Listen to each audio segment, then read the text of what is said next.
మబ్బులు కమ్మిన రాత్రి రవి హిల్వ్యూ టౌన్కు వెళ్లే చివరి రైలెక్కాడు. ఆశ్చర్యంగా రవికి ఆ బోగి మొత్తం ఖాళీగా కనిపించింది. కేవలం రైలు చక్రాల శబ్దమే నిశ్శబ్దాన్ని పగలగొడుతోంది. లాంతరు పట్టుకున్న ఓ పాత కండక్టర్ దగ్గరికి వచ్చి చెప్పున అన్నాడు, ఈరోజు ఈ బోగిలో నువ్వే ఒక్క ప్రయాణికివి. వెళ్లే ముందు అతడు మెల్లగా చెప్పాడు, టన్నెల్ 13 దగ్గర కిటికీ తీయొద్దు. రైలు కొండల్లోకి దూసుకెళ్తున్నప్పుడు కిటికీలు మూసి ఉన్న చల్లని గాలి రవిని తాకింది. రైలు శబ్దం కాకుండా బయటనుంచి ఓ ముదువైన వీణ శబ్దం వినిపించింది. రవి కిటికీ బయట చూసి భయపడ్డాడు. టన్నెల్ 13 డేంజర్ జోన్ అని బోర్డు కనిపించింది. రైలు టన్నెల్లోకి వెళ్లగానే ఎవరో చెవిలో పిసుకుతూ అన్నారు, బయట చూడొద్దు. కిటికీ తానే తెరుచుకుంది. చల్లని గాలి గట్టిగా వీచింది. రవి దానిని మూసే ప్రయత్నం చేశాడు. తెల్ల చీర కట్టుకున్న ఓ మహిళ పొడవాటి జుత్తుతో రైలు పక్కన తేలుతూ కనిపించింది. ఆమె కన్నులు రవిని చూశాయి.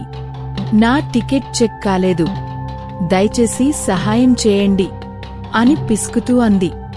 రవి మాట్లాడేలోపే ఆమె మాయమైపోయింది. కాని జాస్మిన్ పూల సువాసన మాత్రం గాల్లో మిగిలింది. రవికి పక్క సీట్లో ఓ పాత టికెట్ కనిపించింది. పసుపు రంగు, చినిగిపోయినది, 50 ఏళ్ల నాటి తేదీతో. పాత కండక్టర్ తిరిగివచ్చి ఆ టికెట్ చూసి ఆశ్చర్యపోయాడు. అది ఆమెదే, టన్నెల్ 13లో చనిపోయిన మహిళది అన్నాడు.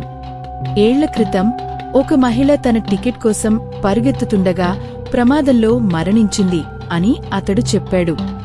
హఠాత్తుగా రైలు టన్నెల్ మధ్యలో ఆగిపోయింది. చుట్టూ నిశ్శబ్దం వ్యాపించింది. మబ్బుల్లోంచి ఆ భూతం మళ్లీ కనిపించింది.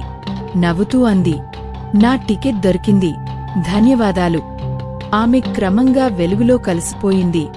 రైలు మళ్లీ కదలడం ప్రారంభించింది.